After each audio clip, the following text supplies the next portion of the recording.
న్యూస్కి స్వాగతం. ముందుగా ముఖ్యాంశాలు. ఇందిరమ్మ ఇళ్లకు ఇవి గైడ్లైన్స్.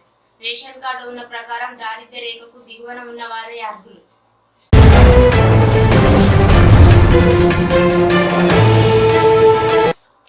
ఢిల్లీలో రైతుల సభకు అనుమతి.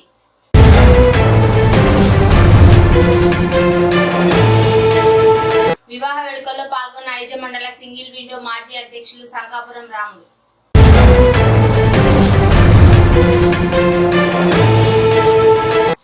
నాగల్ కర్నూలు పార్లమెంట్ లో ఎన్నికల ప్రచారం ప్రారంభించిన డీకే అరుణ.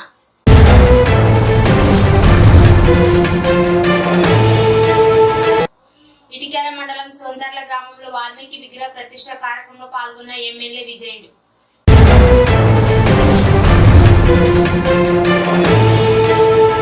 హన్మకొండ తహసీల్దార్ రజనీ ఇంట్లో ఏసీబీ సోదాలు.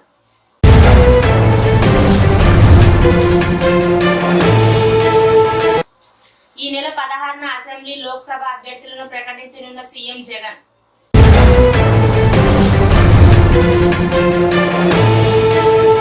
పలు వివాహ వేడుకల్లో పాల్గొన్న ZP chairperson Congress party Gadwal incharge Saritha.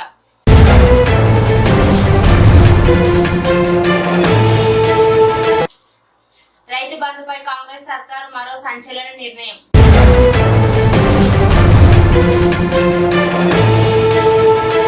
శ్రీశైలంలో శ్రీ స్వామి అమ్మవారి ఉభయ ఆలయాల హుండీ లెక్కింపు.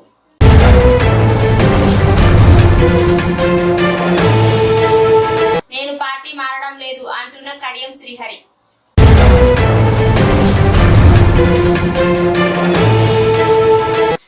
వాల్మీకి విగ్రహ ప్రతిష్టలో పాల్గొన్న అల్లంపూర్ శాసనసభ్యులు విజయుడు. ఇటిక్యాల ఎంపీపీ భర్త జి శ్రీధర్ రెడ్డి.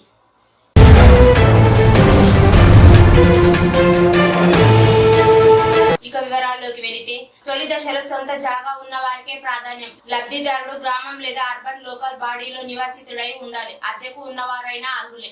లబ్ధిదారుల ఎంపిక జిల్లా ఇన్ఛార్జ్ మంత్రి అధ్యక్షతన కలెక్టర్ ఫైనల్ చేశారు. గ్రామ పంచాయతీల జనాభాకు అనుగుణంగా ఎంపిక ఉంటుంది. 400 SFTల విస్తీర్ణంలో ఆర్సీసీ పద్ధతిలో ఇళ్ల నిర్మాణం. లబ్ధిదారుల ఎంపిక తర్వాత ఆ లిస్టును గ్రామ సభలు, పట్టణంలో అయితే వార్డు మీటింగ్ లో ప్రవేశపెడతారు. జిల్లా ఇన్ఛార్జ్ మంత్రిని సంప్రదించి ఆ మంత్రి ఆమోదంతో తుది జాబితాను కలెక్టర్ ఫైనల్ చేశారు. 4 దశల్లో ఆర్థిక సాయం. బేస్మెంట్ లెవెల్ కు 1 లక్ష, స్లాబ్ లెవెల్ కు 1 లక్ష, స్లాబ్ పూర్తయిన తర్వాత 2 లక్షల, ఇల్లు పూర్తయిన తర్వాత 1 లక్ష కాగా, జిల్లా కలెక్టర్లు జీహెచ్ఎంసీ కన్వీనర్ ఆమోదించిన housing corporation MD fund release చేసి ఆర్థిక సాయాన్ని డీబీటీ పద్ధతిలో ఆధార్ పేమెంట్ బ్రిడ్జ్ సిస్టమ్ ద్వారా లబ్ధిదారులకు చెల్లిస్తారు. 10వ తరగతి పరీక్షల నేపథ్యంలో సెల్ ఫోన్ వినియోగంపై అధికారులు కఠిన ఆంక్షలు విధించారు. ఈ నెల 18 నుంచి ఏప్రిల్ 2 వరకు పరీక్షలు జరగనున్నాయి. ఈ సమయంలో పరీక్షా కేంద్రాలను నో సెల్ ఫోన్ జోన్లుగా ప్రకటించారు. పరీక్ష సిబ్బంది, స్కాడ్ సహా ఇతర అధికారులందరికీ ఈ నిబంధన వర్తిస్తుంది. ఇక తనిఖీలకు వచ్చే అధికారులు, కలెక్టర్లు, పోలీసు, విద్యాశాఖ ఉన్నతాధికారులు సెంటర్లలోకి సెల్ ఫోన్లు తీసుకెళ్లడానికి అనుమతించరు. వీరు తమ సెల్ ఫోన్లను ఆరు బయట పెట్టాల్సి ఉంటుంది. పోలీసులు తనిఖీలు చేసిన తర్వాతే లోపలికి అనుమతిస్తారు. ఒకవేళ ఎవరైనా ఈ నిబంధనను ఉల్లంఘించి సెల్ ఫోన్ తో విధులకు హాజరైతే వారిని సస్పెండ్ చేస్తారు. పేపర్ లీకేజ్ కు పాల్పడితే ఉద్యోగం నుంచి తొలగిస్తారు. ఢిల్లీలో రైతుల సభకు అనుమతి. రాజధాని నగర్లోని రామ్లీల్ మైదానంలో గురువారం తాము నిర్వహించి తలపెట్టిన కిసాన్ మజ్దూర్ మహా పంచాయత్ కు ఢిల్లీ పోలీసులు అనుమతించినట్లు సంయుక్త కిసాన్ మోర్చా మంగళవారం వెల్లడించారు.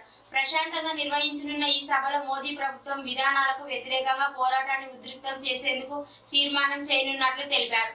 కట్టుదిట్టమైన షరతులతో రైతుల సభకు అనుమతి ఇచ్చినట్లు ఢిల్లీ పోలీసులు ధృవీకరించారు. జోగులాంబ గద్వాల జిల్లా ఐజ మండలం ఉప్పల్ గ్రామంలో జి మోహన్ కుమార్ బెడ్స్ పవిత్రల వివాహ వేడుకల్లో ఐజ మండల సింగిల్ విండో మాజీ అధ్యక్షులు శంకాపురం రాముడు పాల్గొని నూతన వధువులను ఆశీర్వదించి శుభాకాంక్షలు తెలిపారు. ఈ కార్యక్రమంలో ప్రజాప్రతినిధులు, మాజీ ప్రజాప్రతినిధులు, రామరన్న సైన్యం సభ్యులు మరియు తదితరులు పాల్గొన్నారు. తొలుత దక్షిణ కాశీ 5వ శక్తిపీఠం అల్లంపూర్ జోగులాంబ అమ్మవారి దర్శనం. జోగులాంబ అమ్మవారికి బాల బ్రహ్మేశ్వర స్వామి వారి సన్నిధిలో ప్రత్యేక పూజలు. గద్వాల జిల్లా అల్లంపూర్లోని దక్షిణ కాశీ 5వ శక్తిపీఠం జోగులాంబ అమ్మవారు బాల బ్రహ్మేశ్వర స్వామి వారిని దర్శించుకున్న బీజేపీ జాతీయ ఉపాధ్యక్షురాలు డీకే అరుణ. ఎంపీ రాములు, నాగల్ కర్నూలు ఎంపీ అభ్యర్థి భరత్ నాగల్ కర్నూలు పార్లమెంట్ పరిధిలో ఎన్నికల ప్రచారం ప్రారంభించబోతున్న సందర్భంగా బుధవారం జోగులాంబ అమ్మవారిని బాలబ్రహ్మేశ్వర స్వామి వారిని దర్శించుకొని ప్రత్యేక పూజలు నిర్వహించారు.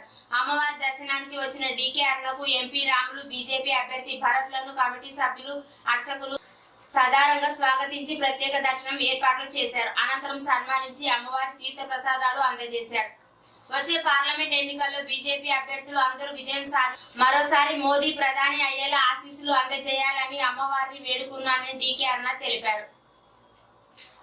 ఏసీబీ అధికారులు మరోసారి తమ పంజా విసిరారు. ఆదాయానికి మించి ఆస్తులు ఉన్నాయనే సమాచారం మేరకు కరీంనగర్ జిల్లా జమ్మికుంట తహసీల్దార్ రజని ఇంట్లో సోదాలు నిర్వహించారు. హన్మకొండలోని సుబేదారి కేఎల్ఎన్ రెడ్డి కాలనీలో ఉన్న తహసీల్దార్ బంధువుల ఇళ్లలో ఏకకాలంలో తనిఖీలు చేస్తున్నారు.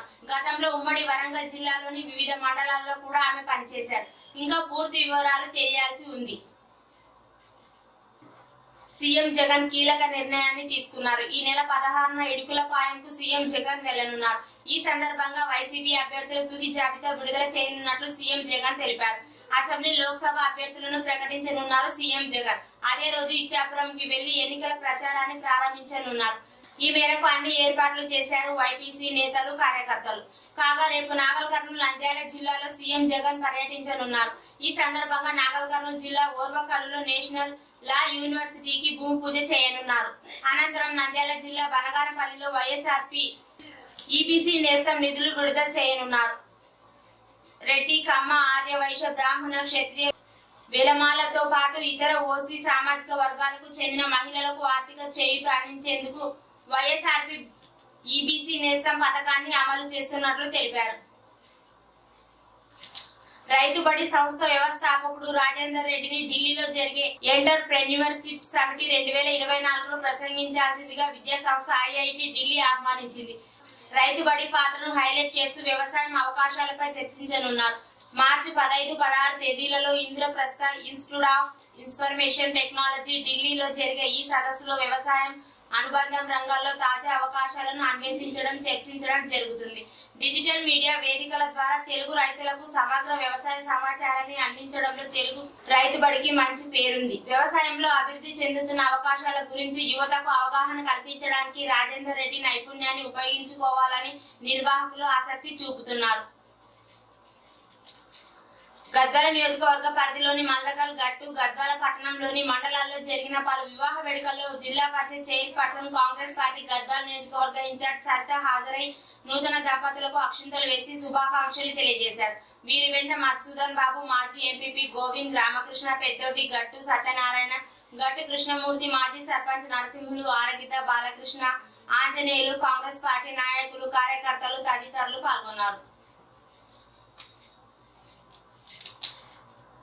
వర్ధన్నపేట మాజీ ఎమ్మెల్యే ఆరు రమేష్ కు బుజ్జగించేందుకు హైదరాబాద్ కు తీసుకువెళ్తున్న మాజీ మంత్రి ఎర్రవల్లి దయాకరావు వాహనాన్ని అడ్డుకున్న బీజేపీ కార్యకర్తలు. మాజీ మంత్రి ఎర్రవల్లి దయాకరావు వాహనంలో కూర్చున్న మాజీ ఎమ్మెల్యే ఆరు రమేష్ ను వాహనంలో నుంచి బయటకు గుంజిన బీజేపీ కార్యకర్తలు. మాజీ మంత్రి ఎర్రవల్లి దయాకరావు వాహనంలో వెళ్లొద్దంటూ బీజేపీ కార్యకర్తల నినాదం. బీజేపీలో చేరాలంటూ మాజీ ఎమ్మెల్యే ఆరు రమేష్ ను వేడుకుంటున్న బీజేపీ కార్యకర్తలు. ఫోన్లో కిషన్ రెడ్డితో మాట్లాడిన బీజేపీ నాయకులు. రైతు బంధు పథకంపై కాంగ్రెస్ సర్కార్ మరో సంచలన నిర్ణయం తీసుకుంది. ఇప్పటికే రైతు బంధులో సీలింగ్ మొదలు పెట్టిన ప్రభుత్వం తాజాగా రాష్ట్రంలో 7% రైతులకు రైతు బంధును కట్ చేసేందుకు నిర్ణయించింది. ఈ 7%లో పాటుపడ్డ భూములు, సాగు చేయని భూములు, ట్యాక్స్ ప్లేయర్స్, పొలిటికల్ లీడర్స్ కు సంబంధించి భూములు ఉన్నట్లు తెలిసింది. వీరి భూములకు రైతు బంధు కట్ చేసేందుకు కేబినెట్ ఆమోదం తెలిపినట్లు తెలుస్తోంది. అయితే రైతు భరోసా అమలు చేసే సమయానికి ఈ సీలింగ్ మరింత ఉంటుందని అధికారులు చెబుతున్నారు. అయితే ఇప్పటి వరకు 84% మందికి రైతు బంధు నిధులు ప్రభుత్వం విడుదల చేయగా 93% మందికి రైతు బంధు నిధులు ఇవ్వాలని కేబినెట్ నిర్ణయించింది. శ్రీశైలంలో శ్రీ స్వామి అమ్మవారి ఉభయ ఆలయాల హుండీ లెక్కింపు. మహాశివరాత్రి బ్రహ్మోత్సవాల్లో మల్లన్నకు భారీగా హుండీ ఆదాయం. రోజుకు హుండీ ఆదాయం 5,16,84,417 రూపాయల నగదు, 122 గ్రాముల బంగారం, 5 కేజీల 900 గ్రాముల వెండి లభ్యం. వివిధ దేశాల విదేశీ కరెన్సీ కూడా హుండీ లెక్కింపులో లభ్యం. తాను పార్టీ మారడం లేదని స్టేషన్ గన్పర్ బీఆర్ఎస్ ఎమ్మెల్యే కడియం శ్రీహరి స్పష్టం చేశారు. తాను కాంగ్రెస్ లో చేరుతున్నట్లు వస్తున్న వార్తలు అవాస్తవమని కొట్టిపారేశారు. తనపై కావాలని తప్పుడు ప్రచారం చేస్తున్నారని మండిపడ్డారు. కాగా సీఎం రేవంత్ రెడ్డి సమక్షంలో కడియం శ్రీహరి పార్టీలో చేరతానని వార్తలు వచ్చాయి. తాజాగా వీటిపై ఆయన స్పందించారు. ఇటికేల మండలం సొంతర్ల గ్రామంలో వాల్మీకి సోదరులు నిర్వహించిన రామాయణం రచించిన వాల్మీకి విగ్రహ ప్రతిష్టలో ముఖ్య అతిథిగా పాల్గొన్న అలంపూర్ ఎమ్మెల్యే విజయుడు, ఇటికేల ఎంపీపీ భర్త జి శ్రీధర్ రెడ్డి, వారితో పాటు మాజీ సర్పంచ్ వెంకటన్న గౌడ్, రామనాయుడు మరియు వాల్మీకి యువత అధిక సంఖ్యలో పాల్గొన్నారు. వరంగల్ పార్లమెంటు నియోజకవర్గ పరిధిలోని ముఖ్య నేతలతో సమావేశమైన బీఆర్ఎస్ అధినేత కేసీఆర్. చూస్తూనే ఉండండి జోగులాంబ టీవీ, ప్రతి క్షణం ప్రజల కోసం.